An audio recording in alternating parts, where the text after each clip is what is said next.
ലതയെ കണ്ടതു മുതൽ അവൻ അസ്വസ്ഥനായി. അവൻ കടൽക്കരയിലെത്തി. പകലിനെ വിഴുങ്ങാൻ കടലെത്തിപ്പിടിക്കുകയാണെന്ന് അവന് തോന്നി. തിരമാല ഉയർന്ന് മണികണ്ഠൻ്റെ പാദം തൊട്ട് തിരികെ പോയി. വീണ്ടും കമ്പളം കുടഞ്ഞ് പുളവുകൾ തീർത്ത് നേർത്ത ചുളിവുകൾ പോലും ഇല്ലാത്ത കിടക്കയിൽ പകലൊന്ന് തലചായ്ച്ചു. ആകാശത്ത് പൊൻവെളിച്ചമാകുന്നു. ചുവര ചുവപ്പും വെള്ളയും കലർന്ന കറുപ്പോടെ മേഘം തെളിഞ്ഞു. ഇരുള് ചുറ്റും പരക്കാൻ തുടങ്ങിയപ്പോൾ കടൽ തീരത്തു നിന്നും മണികണ്ഠൻ എന്ന മണി എഴുന്നേറ്റു. കയ്യിലിരുന്ന മണൽത്തരികൾ ഊർന്നിറങ്ങുന്നത് അവൻ നോക്കി നിന്നു. പലതും ചിന്തിച്ച് നടന്നു. സമയം പോയതറിഞ്ഞതേയില്ല. കഴിഞ്ഞകാല സ്മരണകൾ അവനെ ഒരു കുട്ടിയാക്കി മാറ്റി. താനും ലതയും ഞങ്ങളുടെ അമ്മമാരും തിങ്കൾ മുഖം കടൽക്കരയിലിരുന്ന് മണൽ വാരി കളിച്ചിരുന്ന കാലത്ത് പോയി. കടൽ പെൻസിലിന് അടികൂടുമായിരുന്നു. മണ്ടനായിരുന്നു ഞാനെന്ന് ലത പലപ്പോഴും എന്നെ പറ്റിച്ചിരുന്നു. പച്ചത്തുള്ളൻ മുട്ടയിടുന്നത് പൈസയാണെന്ന് പറഞ്ഞു പറ്റിച്ചു. പച്ചത്തുള്ളനെ 50 പൈസയ്ക്ക് എനിക്ക് വിറ്റു. ഞാനത് നിധി പോലെ സൂക്ഷിച്ചു. പിറ്റേ ദിവസം ഞാൻ പച്ചത്തുള്ളനെ സൂക്ഷിച്ച കൂടിൽ 50 പൈസ കണ്ടു. ഞാൻ തുള്ളിച്ചാടി. അവൾ പറഞ്ഞു, വാങ്ങിച്ച പൈസ മുതലായില്ലേ, ഇനി നീ പണക്കാരനാകും. അവളുടെ കള്ളങ്ങൾ അതിരില്ലായിരുന്നു. പച്ചത്തുള്ളനെ തീറ്റ പച്ചിലകൾ വച്ചു കൊടുത്തു. പക്ഷേ അത് ചത്തുപോയി. അതിനെ ഞാൻ കൊന്നെന്ന് പറഞ്ഞവൾ എന്ത് ബഹളമാണ് ഉണ്ടാക്കിയത്. അത് അവൻ ഓർത്തു. ഇന്നും അവൾ എന്നെ പറ്റിച്ചു. മണികണ്ഠന് 6 അക്ക ശമ്പളമുണ്ട്.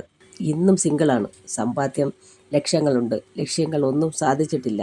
അയാൾ നിരാശനായി ബസ് സ്റ്റോപ്പിൽ കാത്തിരുന്നു. അതുവഴി വന്ന ഒരു ബസ്സിൽ കയറി. കിഴക്കേക്കോട്ടയിൽ ഇറങ്ങി. അവിടെ ഒരു സിനിമ കാണാൻ കയറി. മുൻസീറ്റിൽ മണികണ്ഠൻ്റെ അമ്മ. അവൻ തൊട്ടു വിളിക്കാൻ കൈയെടുത്തു. അന്ന് പൊരിയും വാങ്ങി തണൽക്കര ആറിൽ മീനിന് അതൊക്കെ ഇട്ടുകൊടുത്ത് വർത്തമാനം പറഞ്ഞിരിക്കും. ക്ഷേത്രത്തിൽ പോയാൽ മടങ്ങി വരുമ്പോൾ എനിക്ക് കുറി തൊടാൻ അമ്മയുടെ കൂടെ നടന്നാലും പ്രസാദം എൻ്റെ കയ്യിൽ കൊണ്ടുവന്ന് തരാൻ അവൾ മടിച്ചിരുന്നില്ല. അമ്മ സൗദാമിനിയെ തറപ്പിച്ചു ഒന്ന് നോക്കും, അത്ര തന്നെ. അവനും സൗദാമിനിയെ കണക്കാക്കാതെ അവളെ കാണുമ്പോൾ കൈ ഉയർത്തി ഞാനിവിടെ ഉണ്ടെന്ന് സ്വന്തം നെഞ്ചിൽ തൊട്ട് നിൽക്കും. എനിക്ക് അവളുടെ അമ്മയെ ഭയമില്ലായിരുന്നു. എന്നാൽ ലതയുടെ അച്ഛൻ കൊമ്പമീശയുള്ള കൊമ്പൻ കേശവനെ എന്തെന്നറിയില്ല ഭയങ്കര പേടിയായിരുന്നു. കൊമ്പൻ മേസ്തിരി എന്നാണ് അറിയപ്പെട്ടിരുന്നത്. ലതയുടെ അമ്മയ്ക്കും അയാളെ പേടിയാണ്. വലിയ കർശനക്കാരൻ അച്ഛനായിരുന്നു അവൾക്കുണ്ടായിരുന്നത്. എൻ്റെ അച്ഛൻ മഹാസാധു, മക്കളെ ജീവനെ പോലെ സ്നേഹിക്കുന്ന നല്ല മനസ്സിനുടമ. അതുകൊണ്ട് അമ്മ ഞങ്ങളെയും അച്ഛനെയും കളഞ്ഞ് അപ്രത്യക്ഷയായി. അമ്മ പോയപ്പോൾ എൻ്റെ ജീവിതം ഇന്നും ഒറ്റയ്ക്കായി. അനുജത്തിയെ വിവാഹം കഴിപ്പിച്ചയച്ചു. ആ മീശക്കൊമ്പനെ കാണുന്നത് തന്നെ എനിക്ക് പേടിയാണ്. പിന്നെയല്ലേ കെട്ടിച്ചു തരോ എന്ന് ചോദിക്കണത്. ലതയുടെ അച്ഛൻ്റെ കൂടെ ജോലി ചെയ്യണ ഒരു പന്ന മണ്ടനൊരുത്തൻ ഉണ്ടായിരുന്നു. അവനാണ് ലതയുടെ ഭർത്താവെന്ന് അവൾ പറഞ്ഞത് കേട്ടപ്പോൾ മണികണ്ഠൻ ഭൂതകാലങ്ങളിൽ കുറച്ചു നേരം ചിലവഴിച്ചു. ലതയുടെ ജീവിതം താറുമാറായല്ലോ എന്ന് കൂടി അറിഞ്ഞപ്പോൾ അവൻ്റെ മനസ്സ് നൊമ്പരം കൊണ്ട് നിറഞ്ഞു.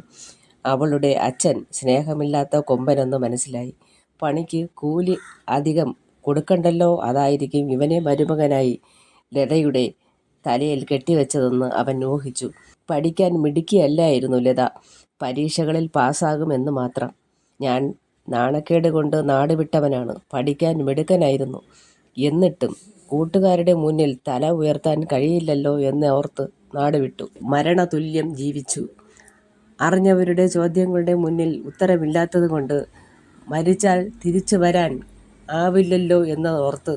ഞാൻ മാത്രമല്ലല്ലോ ജോലി ചെയ്ത് ഹോസ്റ്റലിൽ പഠിച്ച് ഡിഗ്രികൾ എടുത്തു, MEd എടുത്തു. ഭാഗ്യത്തിന് ജോലിയും കിട്ടി. കോളേജ് പ്രൊഫസറാണ് ഇന്നിപ്പോൾ. എല്ലാം എനിക്കുണ്ട്. എന്നാൽ ലത മാത്രമില്ല. ജീവിതം ഒന്നേയുള്ളൂ എന്നെണ്ണി ഉത്തരവാദിത്വ ബോധമുള്ള അച്ഛനെ മറന്ന് ഒരു കള്ളിയെപ്പോലെ എല്ലാം അടുക്കിയെടുത്തു. കൂട്ടിവെച്ച സമ്പാദ്യവും സ്വർണവും ഞങ്ങളുടെ അഭിമാനവും ആഗ്രഹങ്ങളും എടുത്തുകൊണ്ട് അമ്മ അപ്രത്യക്ഷയായപ്പോൾ ഞങ്ങൾ തലതല്ലി കരഞ്ഞു.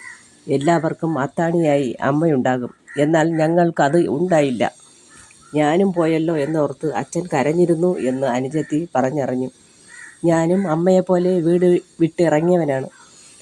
അമ്മ എന്തിന് ഞങ്ങളെ ഉപേക്ഷിച്ച് പോയതെന്ന് കാരണം അറിയില്ല. എന്താണെന്ന് ചോദിക്കാൻ ആഗ്രഹമുണ്ടായിരുന്നു. ആ പറട്ട ഇല്ലായിരുന്നെങ്കിൽ ഇന്ന് ചോദിക്കാമായിരുന്നു. ഒന്നും ചോദിക്കാൻ കഴിയില്ല. ചോദിച്ചാൽ നീ ആരെന്ന് ചോദിച്ചാലോ? അമ്മമാർ ഇങ്ങനെയായാൽ അച്ഛനും മക്കളും തോൽക്കും. എനിക്കൊന്നും ചോദിക്കണ്ട. സിനിമ കാണുവാനാകാതെ സിനിമാ കഥയെ വെല്ലുന്നതാണ് സ്വന്തം കഥയെന്നോർത്ത് വിഷാദചിത്തനായി മണികണ്ഠൻ നടന്നകന്നു.